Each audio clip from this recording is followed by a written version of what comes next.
ताड़म नमो सिद्धाड़म नमो आयरियाड़म नमो जायाड़म नमो लोये सुविसाउड़म। पंच परमेष्टि भगवंतों की, गणाचार्य भगवान विराग सागर जी महामुंडराज की, पट्टाचार्य गुरुवर विशुद्ध सागर जी महाराज की।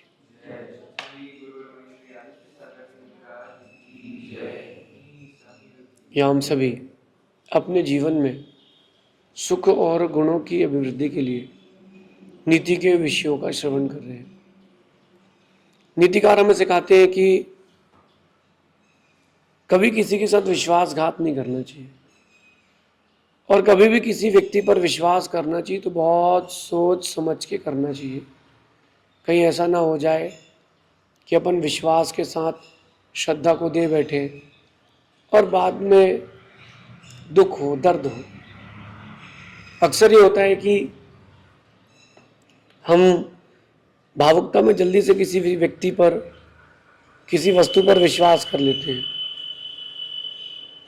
और व्यक्ति वस्तु पर विश्वास जल्दबाजी में किया गया हमारे लिए हानिकारक हो जाता है।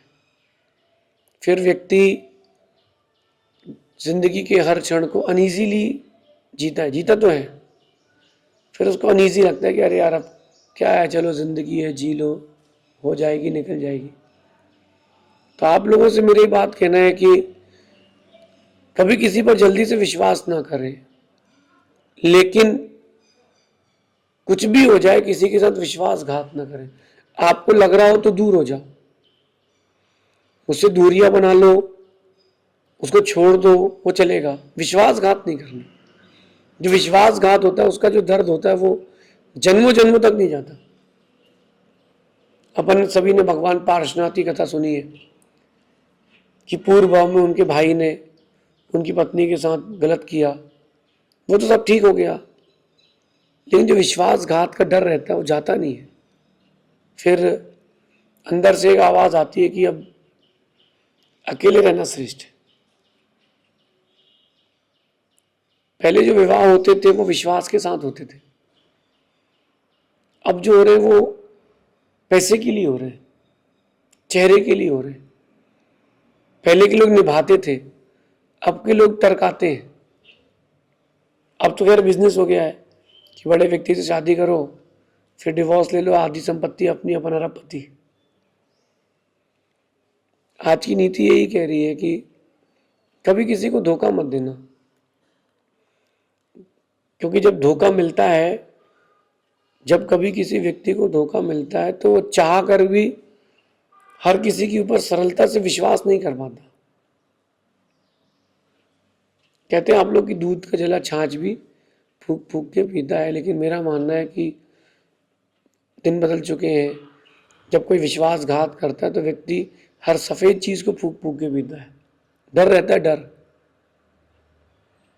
किसी ने कोई इन्वेस्टमेंट किया और उसका पैसा डूब गया, उसको डर रहता है कि अब तो नुकसान हो गया, अब क्या करेंगे, इतनी बड़ी चोट हो गई, अब क्या करेंगे।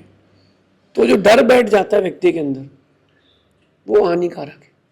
और फिर वो उसकी जो आगे की गतिविधियां होती है, जीवन की ऊंचाइयां प्राप्त करने के लिए पुरुषार्थ करता है, फिर वो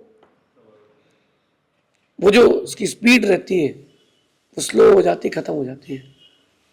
आप ऐसा बिजनेसमैन देखो, कोई एक अच्छा बिजनेसमैन था, उसके साथ पार्टी आई, उसने बिजनेस किया, 15 20 25 50 बार डीलिंग हुई, फिर एक बार बड़ी डील हुई, उसने पैसा खा लिया।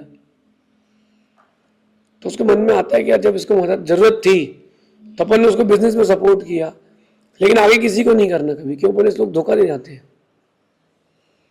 अगर आपने किसी का विश्वास तोड़ा है तो मैं मानता हूं कि आपने किसी की जिंदगी बर्बाद की है। आपने किसी की जिंदगी ही बर्बाद की है, क्योंकि व्यक्ति को जो झटका लगता है, दर्द होता है, तो फिर वो एक्सप्रेस नहीं कर पाता, अंदर अंदर घुटता रहता है, चाहे वो पैसे का हो चाहे श्रद्धा का हो। इसलिए कभी किसी के साथ विश्वासघात नहीं करना। कोई आपके साथ कर ले, शिक्षा लेना, लेकिन तुम किसी के साथ मत करना। जैसे बहुत बड़े फंक्शंस में या मंदिरों के बाहर जब मेले वगैरह लगते हैं तो आप देखना कि चप्पल चोरी तो 2-4 लोगों की होती है, लेकिन 1000 लोग परेशान रहते हैं। देखा, चप्पल चोरी 2-4-5 लोगों की होती है, लेकिन 1000 लोग परेशान रहते हैं। क्यों? क्योंकि उसने उसकी पहन ली और उसने उसकी पहन ली, उसने उसकी पहन ली। जिन 4 लोगों की चोरी हुई वो तो गई, लेकिन 1000 लोग क्यों परेशान है? जिसके पैर में जो है उसने उसकी पहनी, वो चलते बने। फिर दूसरे तीसरे दिन मालूम चलता है कि हमारी चप्पल तो ये, हमारी चप्पल तो वो। ऐसे ही होता है। जब विश्वासघात होता है ना, तो बहुत लंबी चेन टूटती है। फिर वो किसी पर ज्यादा, कोई अच्छा व्यक्ति भी उसको मिलता है, उस पर विश्वास नहीं करता। इसलिए कभी किसी पर किसी के साथ विश्वासघात ना करें, दूरी बना ले, वो अच्छा है। मैं तो अपने व्यक्तिगत अनुभव से कहता हूं कि जिसने धोखा दिया है, गलती उसकी नहीं है। जिसने विश्वास किया है, गलती उसकी है कि वो व्यक्ति को पहचान नहीं पाया। तुमसे पहचानने में गलती हुई, गलती व्यक्ति की नहीं है। गलती तुम्हारी कि तुम पहचान नहीं पाए। तुम व्यक्ति की पहचान करना सीखो। तुम व्यक्ति की पहचान करना सीखो कि कौन व्यक्ति कैसा है। थोड़ा वक्त लगता है, लेकिन व्यक्ति की पहचान होती है। आप जल्दबाजी का निर्णय लेकर के बड़े नुकसान कर लेते हो। तो कभी कोई विश्वासघात कर दे, तो मेरा मानना है कि उसको गलत मत मानना, अपने आप को गलत मानना। इससे सुधार होगा, इससे आपके भविष्य का सुधार होगा कि गलती मेरी है कि मैं विश्वास नहीं कर पाया। जब मैं जैन रामायण से एक बात कहता हूं, रावण ने सीता का हरण किया और उसने राम को सीता से अलग करने के लिए एक आवाज निकाली, लक्ष्मण की आवाज में। तो राम लक्ष्मण के पास चले गए। लक्ष्मण कहते कि आप यहां क्यों आ गए? राम इतने में समझ गए कि कुछ गड़बड़ होने वाला है। तो राम ने ये नहीं सोचा कि लक्ष्मण की आवाज क्यों आई। राम ने अपनी गलती मानी कि मैंने उस परिस्थिति को सही क्यों नहीं समझा। गलती हमारी है कि हम उस परिस्थिति को समझ नहीं पाए। तो फिर चोट लगने के बाद जो दर्द होता है, वो तो हर किसी को पता ही है कि बड़ा गहरा दर्द होता है। ये नीति अपने जीवन में आज से ही उतारना। मैंने तो एक अनुभव किया है कि जब कोई किसी को धोखा दे दे तो उसके अंदर क्या फीलिंग्स आती है, वो मैं बताता हूँ आपको। कि वो क्या सोचता है कि अब दिल पहले जैसा मासूम तो ना रहा। जब कोई किसी को धोखा दे दे, चोट दे दे, नुकसान पहुंचा दे, पीठ पीछे छुरा भोंक दे, तो अंदर से आवाज आती है कि दिल अब पहले जैसा मासूम तो नहीं रहा, पत्थर तो नहीं हुआ, लेकिन मोम भी नहीं रहा। हर किसी का दिल बड़ा सॉफ्ट नेचर का होता है, लेकिन परिस्थितियां उसको हार्ड बना देती है। एक भिखारी गया व्यक्ति के यहाँ पैसा लेने के लिए कि बाबू पैसा दे दो, उसने भगा दिया। दूसरा व्यक्ति कहता है गरीब आदमी, तू 1 रुपये दे देता, तेरा क्या चला जाता। बोले यार पिछली बार एक भिखारी को 10 रुपये दिए थे, उसने जाके अंडा खा लिया। फिर किसी को पैसा दिया, उसने जाकर शराब पी ली। तो बोले इसलिए थोड़ा ना मैं पैसा देता हूँ, उसको धोखा मिला है ना। तो धोखा मिलने के बाद व्यक्ति सतर्क हो जाता है। कम से कम आप तो सेफ रहे। व्यापार करे, उधार का ना करे। सुकून से सो रात को, कम ग्राहक होंगे, अच्छा है। आपको लगता है कि उधार बांटने से बिजनेस बढ़ता है, उधार बांटने से टेंशन बढ़ती है। उसने पैसा नहीं दिया तो फोन लगा रहे हो, फोन नहीं उठा रहा, कहीं भाग तो नहीं गया। रात को सोते समय मन में रहता है कि यार 50 लाख की उधारी है, क्यों उधार बांटो।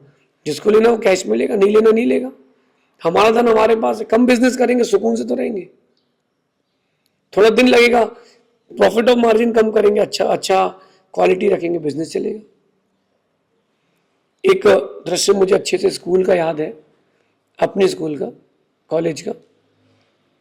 एक लड़की ने, पीछे वाली लड़की ने आगे वाली लड़की को पर्ची दी कि यार ये क्वेश्चन तो मिल गया, लेकिन इसका आंसर डिटेल में तू लिख करके दे दे।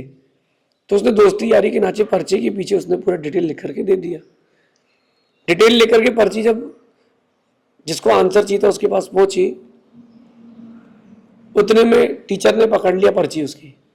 कह तुम्हारी पर्ची? बोले नहीं मेरी पर्ची नहीं, राइटिंग तो इसकी है। तो मेरी पर्ची कैसे? लिख करके दिया उसने, फंस गई वो स्वयं। तो दुनिया में धोखेबाज बहुत है, दुनिया में सपोर्टिव लोग बहुत कम है। मैं तो एक बात हर किसी से कहता हूँ कि इस दुनिया में धोखेबाजों की भीड़ बहुत भारी है, गुरुदेव का हाथ पकड़ लो, इसी में समझदारी है। अपन एक अच्छा सपोर्ट लें, लेकिन वो सपोर्ट ऐसा होना चाहिए कि लाइफ टाइम आपको कभी कोई दिक्कत ना हो, कोई तकलीफ ना हो। इस नीति को जीवन में उतारना, किसी पर विश्वास जल्दी से मत करना, लेकिन किसी पर विश्वास करा है तो प्रयास करना, अगर किसी ने आप पर विश्वास किया है तो प्रयास करना कि मरते मर जाना, लेकिन विश्वासघात नहीं करना। सीता को विश्वास था कि राम लेने आएंगे, ये सीता का विश्वास था। राम का विश्वास था कि सीता रावण को नहीं स्वीकारेगी, ये राम का विश्वास था। दोनों ने एक दूसरे का विश्वास नहीं तोड़ा, लेकिन जब सीता का विश्वास राम ने तोड़ा और जंगल में भेज दिया, फिर सीता का विश्वास दोबारा उस पर बना नहीं। फिर अग्नि परीक्षा देने के बाद सीता ने दीक्षा ले ली, बोले अब नहीं, क्योंकि जब चोट लगती है किसी अपने के द्वारा तो घाव नहीं दिखता, दर्द बड़ा गहरा होता है। अपन किसी को धोखा नहीं दे, विश्वासघात न करें। कोई आपके साथ करे कोई बात नहीं, दोबारा उस व्यक्ति से दूर कर करके विश्वास बनाकर चले। शेष आगे देखेंगे। भगवान महावीर स्वामी की